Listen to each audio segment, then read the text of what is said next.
Welcome into the College Football Every Game on the Board podcast, part number 1 with our leadoff hitter here, Robbie Veno. Rob, welcome in. How you feeling, buddy?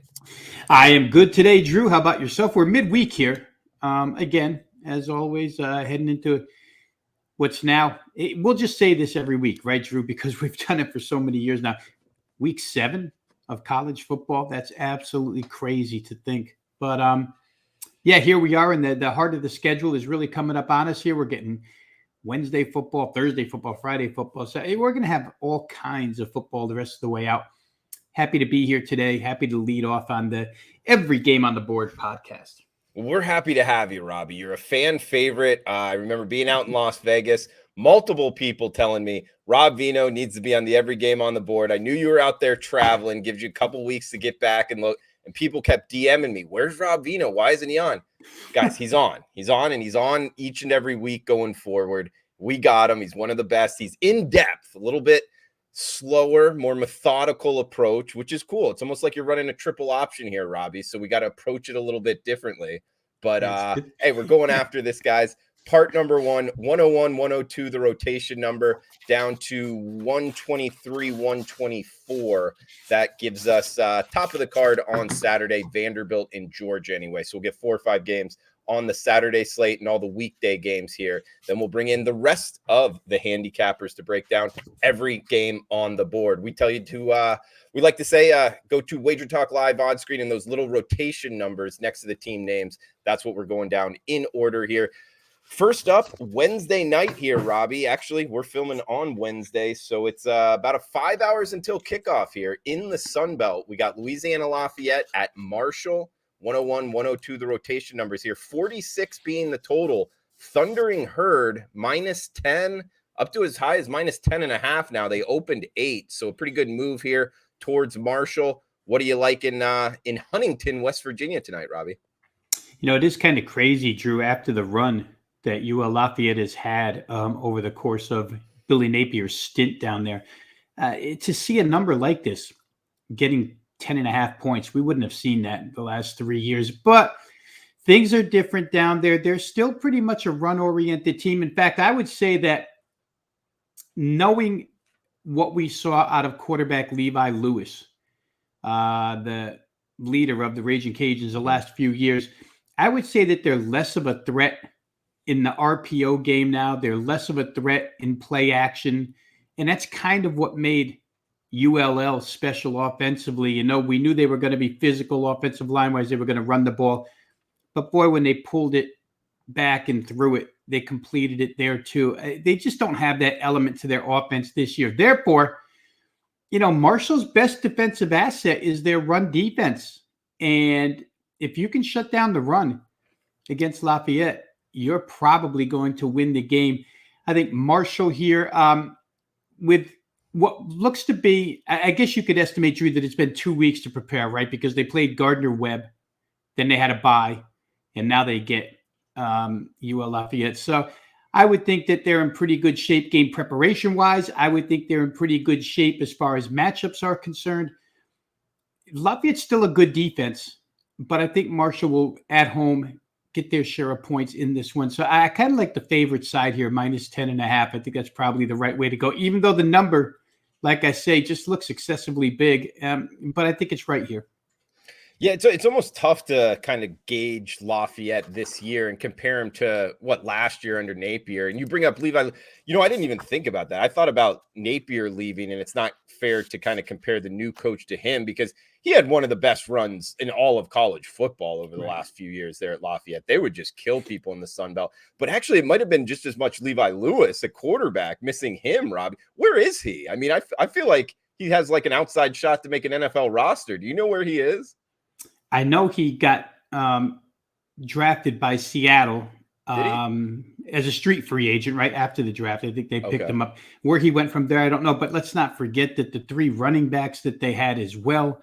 Elijah Mitchell is, you know, he's hurt now, but he's the number 1 running back on the San Francisco 49ers at this point in time. That's how loaded they were in that backfield. It's just not the same right now, but give them time. Maybe they can rebuild it. Sure. They got to get a good, you know, kind of geographically area to recruit there in Louisiana. So something to watch going forward. Moving on to the Thursday slate here, guys. A good one in the Big 12, Robbie. 7 o'clock, ESPN, 107, 108, Baylor and West Virginia. 54.5 being the total. We're seeing Baylor -3 in the hook across the board here, Robbie. And not much movement on that 3.5. You know what that means? I don't know. Maybe it's just a good number here, having to lay that hook on the 3 with the road team midweek. What do you like in West Virginia? Well, if I bet power ratings only, Drew, which I never do, I'd be on Baylor because my numbers shows that they should be 5 in this instance. A little bit of wiggle room there between 3.5 and 5. Both are off of a bye week, so we know we should get 100% focus. Both teams should be well prepared for this conference matchup. West Virginia, though, defensively, Drew, they were lit up by the 3 opponents they played thus far that could actually play offense. Pitt, Kansas, and Texas. And let's just use Kansas regulation numbers because that game did go overtime and KU did return a interception for a touchdown to win by kind of a misleading 13 points in that game. But if you take those 3 teams, those 3 games, all, like I say, all capable of playing good offense, West Virginia's defense has allowed 39.5 points per game in regulation time, 416 total yards, 6.7 per play. That's not good. Even though Baylor, I wouldn't consider to be a prolific offense, they're showing signs at this point in time of picking it up offensively. So I don't trust the West Virginia defense here. They're going to try and tempo. Neil Brown obviously has got his air raid going the way he would prefer it at this point in time. They're averaging 78 plays a game. That's a lot of plays. But the Baylor defense just saw something real similar in their most recent game against Oklahoma State. We know Oklahoma State has really jacked up the tempo this year. Baylor played pretty good in that game. Oklahoma State scored 36. Only 27 were by their offense. And Baylor held Oklahoma State to a season low 379 yards. So I think Baylor matches up pretty good with the West Virginia offense. I think Baylor's offense matches up pretty good with the defense. Baylor's run defense, Drew, at this point in time is playing elite football. And they may be the difference in this game. They're only allowing 97 rushing yards a game, only 2.8 per carry. And West Virginia's ground game is non-existent. If that gets shut down and Baylor can pin their ears back and come get the quarterback, I think JT Daniels might be in a little bit of trouble here. So it's a home game. Morgantown's never easy. But I think Baylor with Dave Aranda here, probably with they both have the extra week, but I think he in particular with the extra week, probably the right way to go in this game. Like it, Robbie. Yeah, that's the way I was looking as well. We got Temple and UCF up next, 7 o'clock here. So 2 good games on Thursday. I don't know how good this one will be, actually. 46 being the total, -23.5. That's UCF at home. I guess we could note it opened 26, almost a full field goal down. Robbie, not sure what you make of that. What are you thinking in the bounce house on Thursday night? Yeah, and I think it correlates to the total, right, Drew? It's real hard to lay 26 with a total of 46. So I think bettors, took the number thinking it's going to be a low scoring game. They're probably right. Both defenses are the best assets on these teams right now. Obviously, UCF is a far superior offense to that of Temple. But I would say, in my estimation, that what's carrying Central Florida right now is their defense. For Temple, they haven't seen a run-oriented spread like the one Gus Malzahn will present them with in this game. Temple, like I say, they played pretty good defense this year. Remember, it's kind of a grassroots rebuild process there at Temple. New coach, new beginnings personnel-wise, the whole shooting match. But I'm interested to see how Temple handles UCF's RPO game with John Rhys Plumlee. He can be a real difference maker when he's allowed to run the football.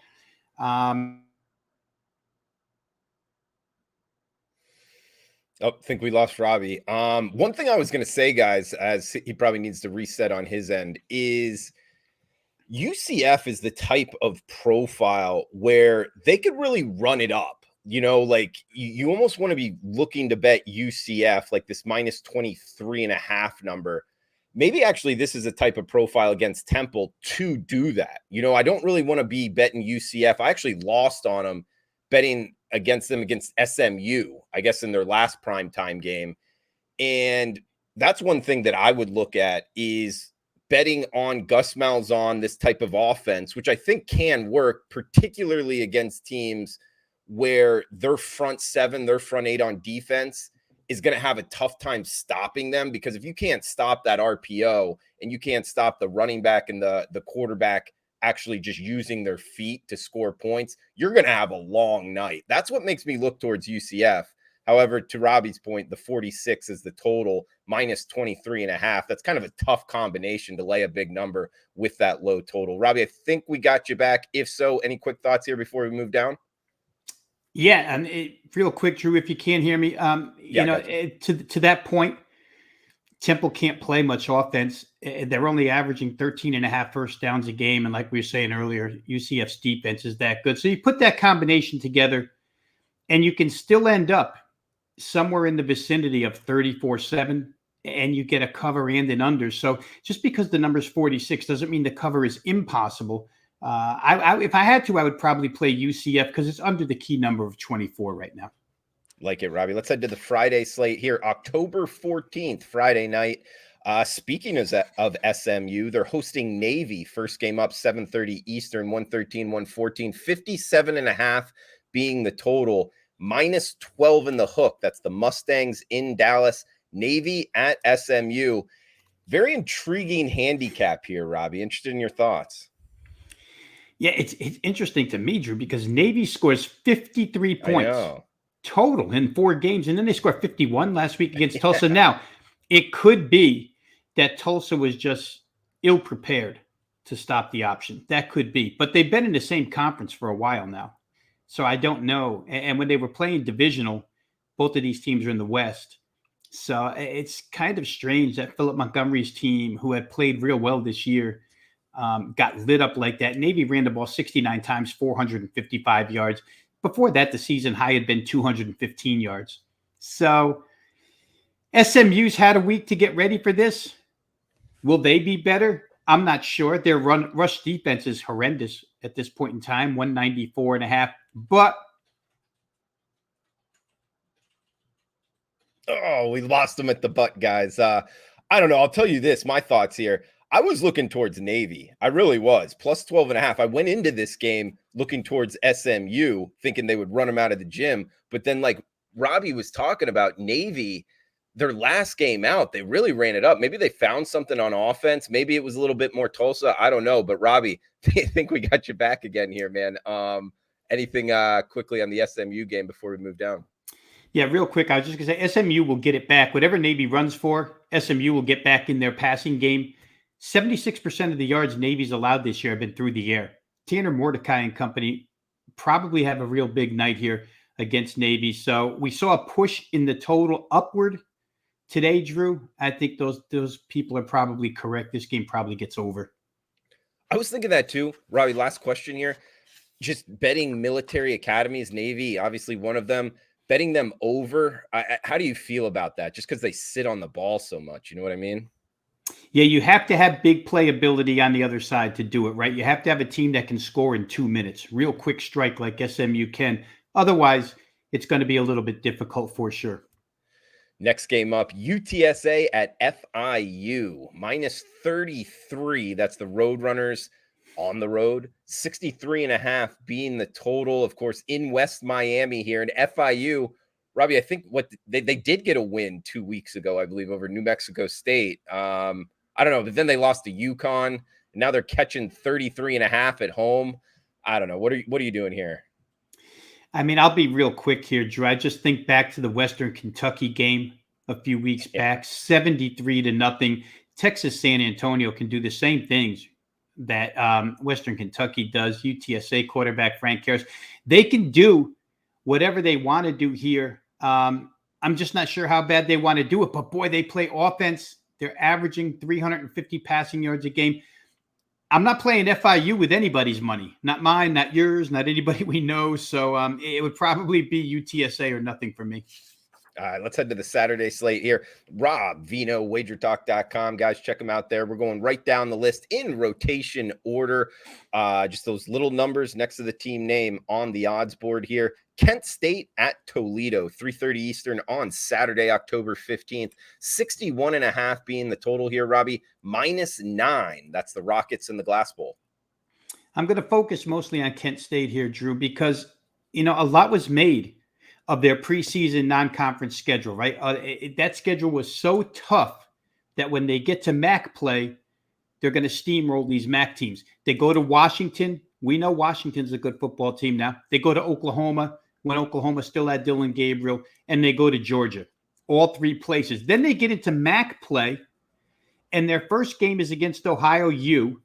They get steamed from -7 to -12, and they barely win the game. They don't cover. Last week, they go to Miami of Ohio. They get steamed from 2.5 to 5. They lose the game outright, 27-24. And what's worse for Kent in that game, Drew, is that they cut the lead to 27-24 with a little over 6 minutes left in that game. I think 6:07 to be precise. Miami took the kickoff and ran the entire 6:07 off the clock. 11 plays, 10 rushes. Kent State never saw the ball again. Shows me their defense is no better than it was last year. And Toledo's not a team you want to mess around with right now. They're averaging 45 points a game in league play. They look like the class of the league. They've only laid 6.5 and 7 in their first 2 MAC games, and they've won by 20 and 21. So if you're looking for a team that can be this good as Toledo, that could still be undervalued, it might be Toledo. Games pushed from 8.5 to 9, but at this point, I think Toledo's the better team, and I don't know that non-conference schedule, which I think we all perceived was going to help Kent, I don't know that it did. Yeah, Robbie, one thing I noticed here, I was looking to get on Toledo. I was just hoping to get a lot better number. It opened 8.5, ticked up to 9. I was thinking we were going to get like near a pick'em price. I really was, Robbie, because if you look at the last 2 weeks, of course, you explained it pretty well there.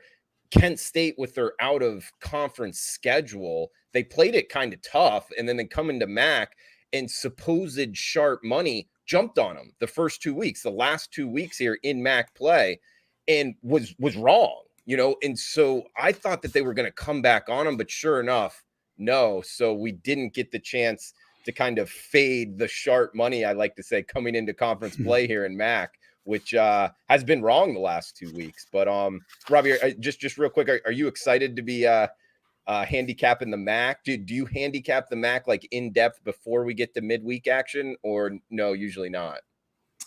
I have the last couple of weeks here since the season started, Drew. We've had it as part of our segment, so I've obviously looked at it a little more in depth. But yeah, we're ready to roll. You think Toledo wins the MAC, like early season projections? Yeah, I think so, Drew. The improvement in QB, DeQuan Finn. Remember when he stepped in last year to take over the reins at QB, but now he's so improved. They look like an unstoppable machine, at least where MAC games are concerned right now. At Rob Veno Sports on Twitter. Buffalo and UMass up next, 1:00 Eastern here, Robbie. Buffalo laying -17, 46.5 being the total. Kind of a doozy here, Robbie, but Buffalo's won a couple games in a row here. What are you liking with Lance Leopold's old squad? Yeah, Maurice Lindquist steps in, takes over, second year now, and doing real well.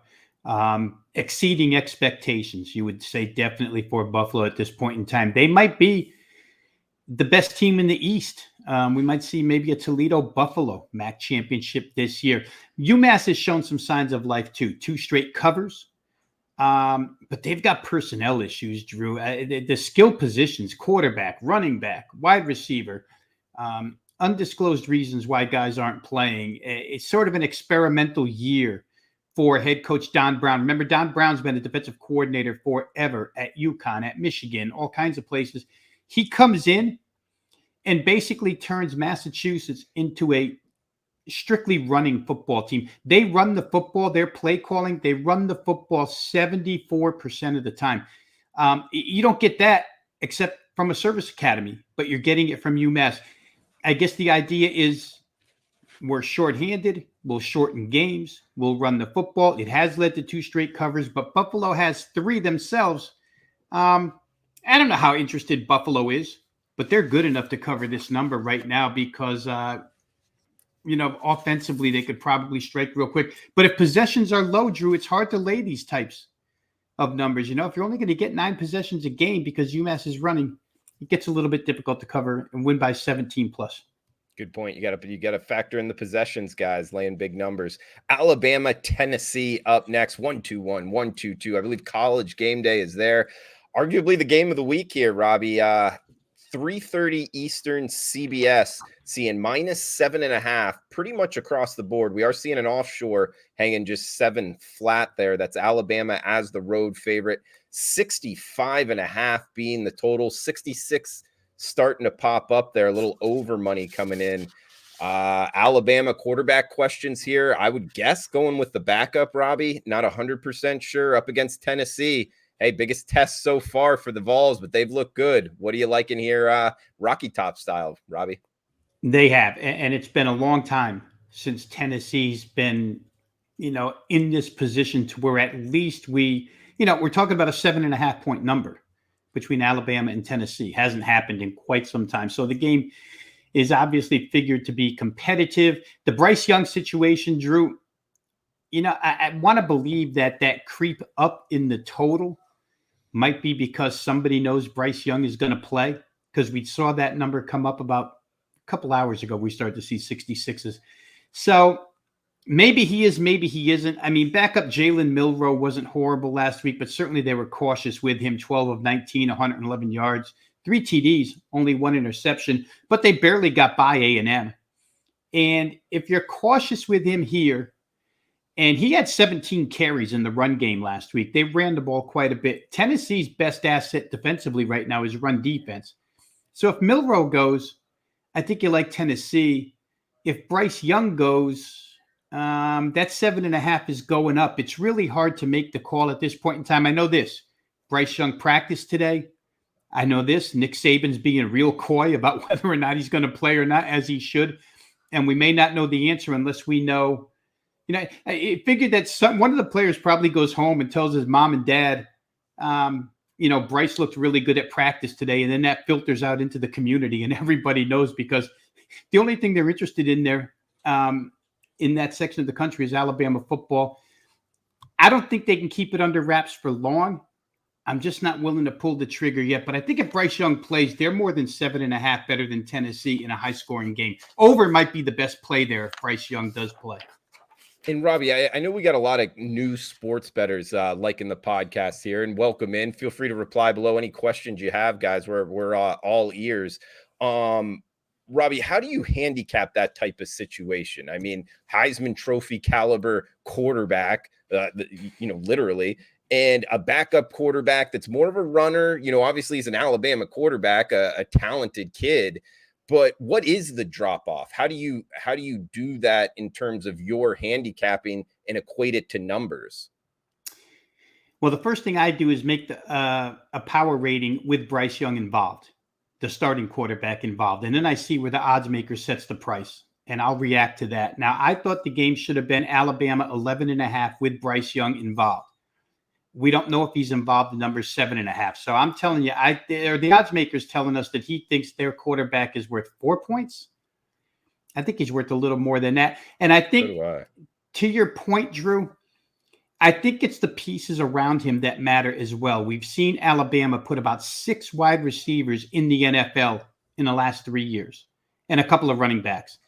And this year's group of wide receivers aren't on that level yet. So when you take a group of wide receivers that isn't of the same caliber and you give them a backup quarterback who isn't of the same caliber as the starter, it shows up in like last week's game against Texas A&M where you barely win the contest. So I don't want Alabama without Bryce Young, but with Bryce Young, I think it's a way different story than what the odds makers are showing us right now.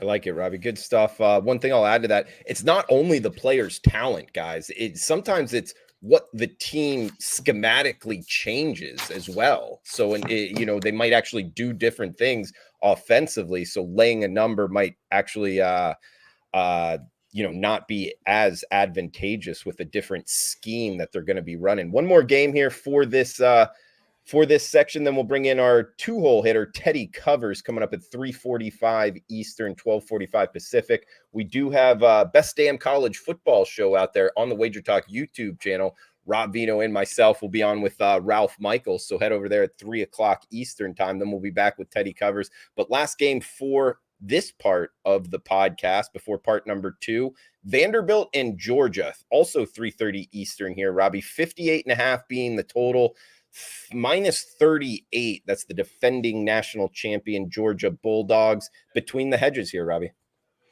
Yeah, when these numbers get up this high, Drew, it's really, really hard for me. Generally, I won't play these types of games unless I like the total. And there is potential here for this game to make it over 58. And the way Vandy's playing defense right now, especially run defense, Georgia can go for 47, 50 points in this contest and make it real easy for Vanderbilt to get to, 7 or 10 and get this thing up and over the total. If I was going to play, that's probably the way I would look. I think Georgia, because of their struggles 2 weeks in a row, as far as separation is concerned against Kent State and Missouri, they bounced back last week and played really well. I think the offense comes to play here again. Vanderbilt just doesn't have any resistance defensively to stop Georgia. Even if Kirby Smart lets off the gas pedal in the fourth quarter, you might be able to see your way to like a 49-10 game. Totals at 58. That's really razor thin margin, but I'm not going to play. If I was going to play, I'd probably look over. Like it, Robbie. I agree with what you were talking about. These are tough to handicap. Looking towards the over, it's like, can Vanderbilt score? That's part of this, because if they can score, then that means Georgia's going to keep, their offense going for a little bit longer. Right. So whereas if you're betting the over, you kind of don't want Georgia to go up, 37-0 in the start of the third quarter, because all they're going to do is ISO and dive it, right, Robbie, and just kind of run out the end of the game. Right. And for some reason, Drew, these teams, they pull starting offenses, but they leave starting defenses in to get that shutout. So I always wondered that, people think you're running it up if you leave the starting offense out there, but they don't think you're rubbing it in if you leave your starting defense out there and continue to, nail the team behind the line of scrimmage. But that's how it works. And you're absolutely right. You don't want to see, a 37-0 third quarter, because clock will start ticking real fast in those instances. Right. Good. But I didn't notice that. They will keep their starting defense in a little while. It's not just like the rotation 8 or 10 on the defensive line. It's literally all the starters behind them. Yeah, whatever they're going with, especially if they have a 0 on the board, because defenses take such pride in shutouts. Let's not put the second and third team in. Let's get the shutout. And that's what they think of first. But, if you score another 7 like Steve Spurrier would, you're running up the score. So, just a different thing on each side of the football. He's Rob Veno at Rob Veno Sports. We'll get a most confident play from him as well. But guys, make sure to check him out, wagertalk.com. He's on an all sports solid run last 5 weeks, up 45% ROI. And the NFL has been really good, 12-5, 71% run. In MLB, guys, we got MLB playoffs, 63% on a little streak here as well on the diamond. And NBA starting up, Robbie. I don't know how you do it. NBA is the one I just can't do right now, NFL, college football. We got college basketball coming up. It's just too much for me, man. I got to count one out. NBA is the one I do. But guys, he does it, and he does it well. He's number 1 at Wager Talk in 2019 and 2020. So you're looking for a good NBA handicapper. Rob Veno, your guy here. But Robbie, throw it over to you. Final thoughts. Great job as always. And do you have the most confident play for the listeners? Yeah, I think, Thursday night, Drew, I'm going to say Baylor minus the 3.5. I just think there is a class difference between those two teams, especially when it comes to defense and what Dave Aranda can put together with a week off. Thought the line was a little bit short. So give me Baylor as the best bet here, minus 3.5 in the Thursday night game against West Virginia. Last question. Any interest in making that Baylor -3, -135, or you think the -3 and a hook, -110 is the way to go in those situations? Well, I'm kind of confident that they'll win by 4 plus, but I do see the value in, hey, if it's a field goal game, it's in Morgantown, right? We say it all the time on this show. Morgantown's a weird place, but I think Baylor can handle it.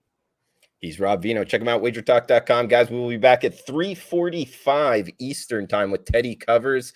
Also, college football today. Best damn college football show coming up on the Wager Talk YouTube channel. Rob Veno, myself, and Ralph Michaels. Please smash the like button. Feel free to reply below. Best of luck with your bets.